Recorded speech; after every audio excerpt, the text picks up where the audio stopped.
আগামী ডিসেম্বরের মধ্যে নির্বাচন আয়োজনের প্রস্তুতি চলছে বলে বিএনপিকে জানিয়েছেন প্রধান উপদেষ্টা ডক্টর মোহাম্মদ ইউনূস। সোমবার সন্ধ্যায় যমুনায় প্রধান উপদেষ্টার সঙ্গে বিএনপির প্রতিনিধিদের বৈঠক শেষে দলের মহাসচিব কথা জানান। ১.৫ ঘণ্টার বৈঠকে নির্বাচন ও দেশের আইনশৃঙ্খলা পরিস্থিতি নিয়ে আলোচনা হয় তাদের মধ্যে। বিস্তারিত জানাচ্ছেন সাজিদা সুইটি। ৬ মাস পার করেছে অন্তর্বর্তীকালীন সরকার। এখনও রাজধানী সহ দেশের নানা প্রান্তে ঘটছে অপ্রীতিকর ঘটনা। প্রধান উপদেষ্টা ডক্টর মোহাম্মদ ইউনূসের সঙ্গে সোমবারের এই বৈঠকে বিএনপির নীতি নির্ধারক পর্যায়ের ৩ প্রতিনিধি দলটির অবস্থান ও উদ্বেগ জানান সরকারকে। বলেন, এসব ঘটনার দায় সরকার এড়াতে পারে না। ব্রেকফাস্ট, টিফিন কিংবা স্ন্যাক টাইমে মজাদার আয়োজন মানে অল টাইম ব্রেড। সরকারের বিভিন্ন যে প্রতিষ্ঠানগুলো আছে, বিভিন্ন যে বাহিনীগুলো আছে, তাদের সামনেই এই ঘটনাগুলো একের পর এক ঘটেছে। ফ্যাসিবাদকে সুযোগ করে দিয়েছে তাদের এই সম্পর্কে একটু কথা বলার। বিএনপির মহাসচিব মির্জা ফখরুল ইসলাম আলমগীর জানান, বরাবরের মতো এই বৈঠকেও জাতীয় নির্বাচনে তাগিদ দিয়েছেন তারা। আগামী ডিসেম্বরের মধ্যেই নির্বাচন হবে এমন আশ্বাসে আশাবাদী বিএনপি।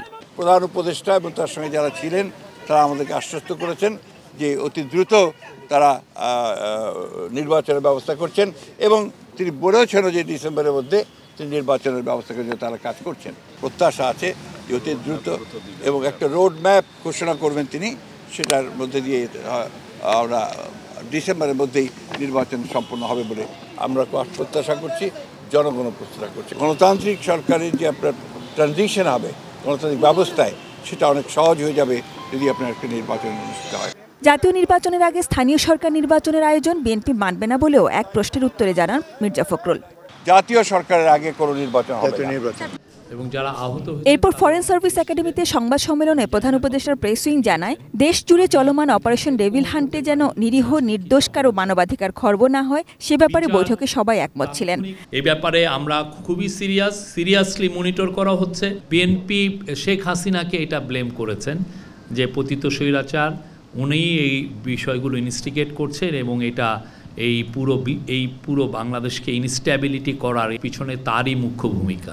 আগামী 15ই ফেব্রুয়ারি থেকে ঐকমত্য গঠন কমিশন অংশীজনদের নিয়ে বৈঠকে বসবে বলেও সিদ্ধান্ত এসেছে। প্রেস সচিব জানান, সব দল চাইলে ডিসেম্বরেই নির্বাচন হবে।